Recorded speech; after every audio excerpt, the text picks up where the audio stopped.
Yesu asifiwe. Tunayo furaha ya kuwa pamoja na wewe mara tena kwenye kipindi hiki, mahali ambapo tunajifunza mafundisho ya msingi ya kanisa la Waadventista wa Sabato. Waadventista wa Sabato wanaamini mafundisho ya Biblia namna gani na wanayafundisha namna gani?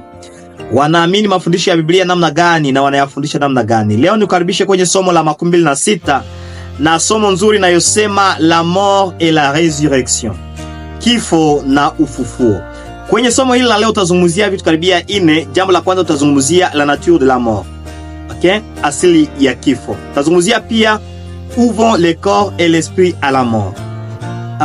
Mwili na roho vinaenda wapi mtu anapofariki? Jambo la tatu utazungumzia ibada ya mizimu, na jambo la 4 utazungumzia sasa ufufuo. Lakini kabla tuanze, nisome tu jinsi gani inanukuliwa kwa Kifaransa ile doctrine fondamentale ya 26. Inasema le salaire du péché c'est la mort, mais Dieu qui seul est immortel accordera la vie éternelle à se racheter.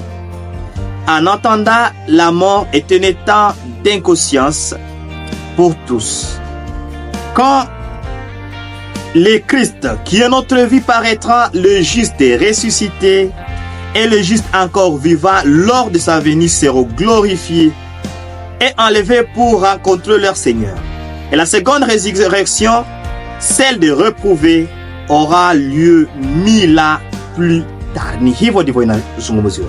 Lakini kabla tuende kwenye somo kwa undani, na kusihi kwanza kusubscribe, kulike na kushare. Nakaribisha pia Roho Mtakatifu.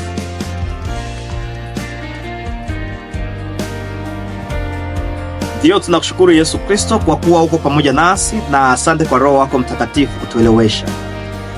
Hivi tuzungumzie jambo la kwanza ambayo ni la nature de la mort.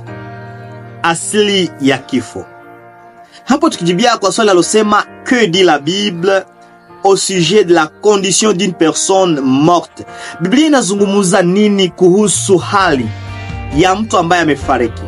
Utagundua pamoja nami ya kwamba Biblia inazungumza kwamba kifo sio kwamba ndio mwisho ya mambo yote. Ni kipindi tu kia pumziko, kia usingizi. Biblia inalinganisha kifo na usingizi. Donc la mort n'est pas un anéantissement total. C'est une situation d'inconscience temporaire pendant laquelle la personne attend la résurrection. Sio kwisha habari. Na watu ambao wanasema mtu akifariki mambo yote yanakuwa yamekwisha, hakuna chochote kitakachotokea baadaye. Mtu anapofariki ndio anakuwa anatulia, anakuwa kwenye usingizi wa kiroho mpaka Yesu atakapokuja na kumfufua mtu yule. Kuna mambo yatakayotokea baada ya Yesu kuja kufufua wanawake. Ukisoma kwenye Mhubiri 9:5-6, Mhubiri 9:5-6 nasema walio hai wanajua ya kwamba watakufa, lakini wafu hawajui jambo lolote. Wafu, mtu anapokufa hajui jambo lolote. Hivi hata mahali pengine kwenye Mhubiri 9:10 na kwenye Zaburi 116:4 unaonyesha kwamba wakati una uwezo wa kufanya jambo fulani, litende wakati bado uko hai. Kama ni kuwapenda wazazi wako, wapende, waambie mama I love you. Kama ni baba, mwambie baba nakupenda hakika. Kama ni mtu wa jamaa, rafiki, leo ndiyo ingalikuwa muda wa kumwambia nakupenda, I love you so much. Sio mtu atakapokufa ndipo utaanza kumvaa kwenye t-shirt zako ukisema nilikupenda hivi na hivi, wakati bado alikuwa mzima, hukumpenda, hukumwambia. Mara nyingi watu wanapofariki tunapoteza pesa nyingi, tunawagharamia, tunatoa ngombe, tunachinja, tunaleta pesa, lakini wakati bado walikuwa wagonjwa, wakiwa na haja hata ya sukari, hawapati mtu wa kuwatazama. Hivi watu hata wa mbali wanakuja kwa sababu mtu amefariki, lakini wakati alikuwepo hai haukumtembelea. Hivi mambo mazuri mema yote ambayo unaweza kuyafanya, hakisha kwamba unayafanya wakati bado wewe uko hai. Ambia baba yako leo, baba nakupenda. Ambia mama yako, mama nakupenda. Ambia mke wako, watoto wako, nasema nakupenda hakika. Usisubiri waanze kufariki ndipo utawaambia, kwa sababu wakifariki masemi yako yote hayatakuwa na maana, kwa sababu watakuwa hawasikii, watakuwa hawajui jambo lolote. Hivi tunaweza kuelewa kwamba kifo kwenye Biblia kinazungumza, kinalinganishwa na usingizi, na sio mwisho wa mambo. Yesu atakapokuja atafufua watu, watafufuka. Tuende kwenye jambo la pili, ouvrons le corps et l'esprit à la mort. Mwili na roho vinaenda wapi wakati mtu anapofariki? Ni swali muhimu sana la msingi ambalo watu wengi wanajiuliza. Kulingana na Mwanzo sura yake ni ya 3, Mwanzo sura yake ni ya 3 mstari wa 19. Nitasoma kwa Kifaransa. Genèse chapitre 3 verset 19. Genèse 3:19 inasema, c'est à la sueur de ton visage que tu mangeras du pain, jusqu'à ce que tu retournes dans la terre d'où tu as été pris. Car tu es poussière et tu retourneras dans la poussière, parole de l'Éternel. Kwa maneno mengine, mtu anapofariki mwili inarudi kwenye mavumbi, sawa sawa na jinsi Biblia imetuambia. Hata Mhubiri 12:7 inasema, la poussière retourne à la terre comme elle y était, et l'esprit retourne à Dieu qui l'a donné. Okay. Esprit hapa ambayo ni ruach kwa Kiebrania, le mot hébreu ruach, traduit ici par esprit, n'a jamais désigné une entité capable de mener une existence en dehors du corps. Kinyume na kile ambacho watu wanazani ya kwamba roho inayotoka inaenda kuishi mahali fulani, utaelewa kwamba katika Biblia hiyo ni mambo ambayo Biblia haiambatani nayo. Hivi esprit inayozungumziwa hapa ndiyo sema pumzi ambayo Mungu aliweka ndani ya mtu, hiyo ruhusa ya kuishi ambayo inarudia kwa Mungu. Ruhusa inarudi kwa yule aliyetoa ruhusa, sio kwamba roho inayotoka ni kitu ambacho kinaenda kuishi, no. Kwa sababu hapa kwenye Mhubiri 12, Mhubiri 3:19 hadi 11,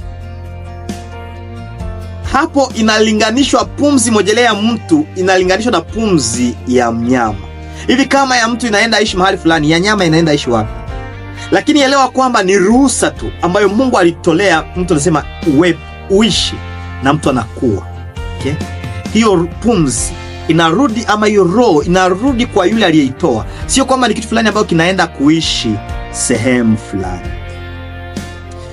Sawa sawa na jinsi mwanadamu hakuwa mahali fulani kabla ya kuumbwa kwake, ni vivyo hivyo ndivyo anakuwa wakati wa kufariki. Sijui unanielewa? Comme avant sa création, l'homme ne vivait nulle part. De même à sa mort, il ne vit nulle part et ne peut vivre qu'après la résurrection. Fikiria jinsi gani mwanadamu, ama mwanadamu alikuwa wapi kabla Mungu alikuwa hajamuumba. Unajua mahali ambapo mwanadamu alikuwa? No, mavumbi ilikuwa kwa mavumbi na pumzi ilikuwa kwa Mungu. Na ni katika hiyo hali ndiyo mtu anarudilia wakati wa kifo. Mwili, udongo unarudi kwa udongo. Pumzi inarudi kwa yule aliyeitoa mpaka Yesu atakapokuja. Tuzungumzie jambo la 3 ambalo ni mise en garde contre le spiritisme. Tufanye angalisho na hiyo ibada ya mizimu. Ibada ya mizimu ni spiritisme ni ibada ya mizimu, mahali ambapo watu wanajifunza kuzungumza na watu ambao wamefariki. Okay? Tunajua kwamba mtu ambaye amefariki hajui lolote na hawezi kuzungumza.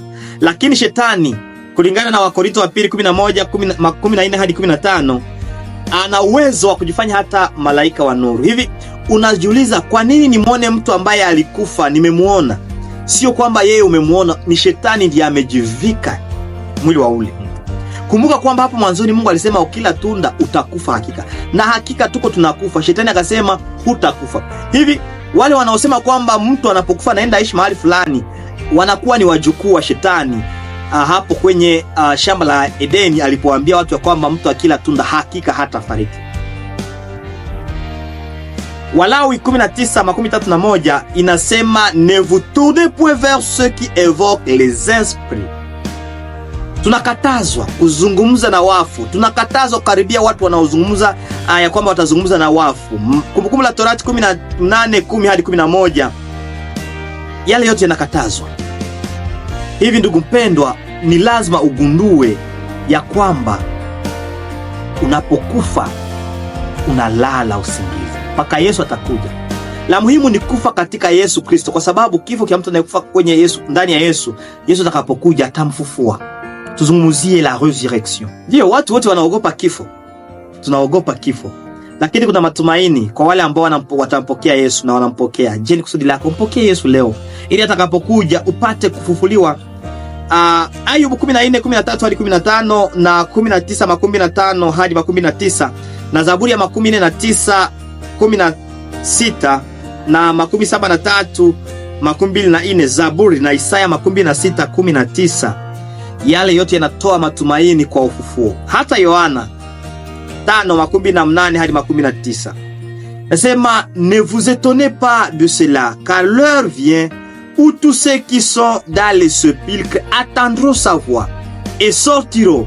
Ceux qui auront fait le bien ressusciteront pour la vie, mais ceux qui auront fait le mal ressusciteront pour le jugement. Kuna matumaini. Yesu atakuja na tutafufuliwa. Wale wote ambao wamefariki hawajaenda mbinguni, hawajaenda hata motoni, wanabaki pale pale.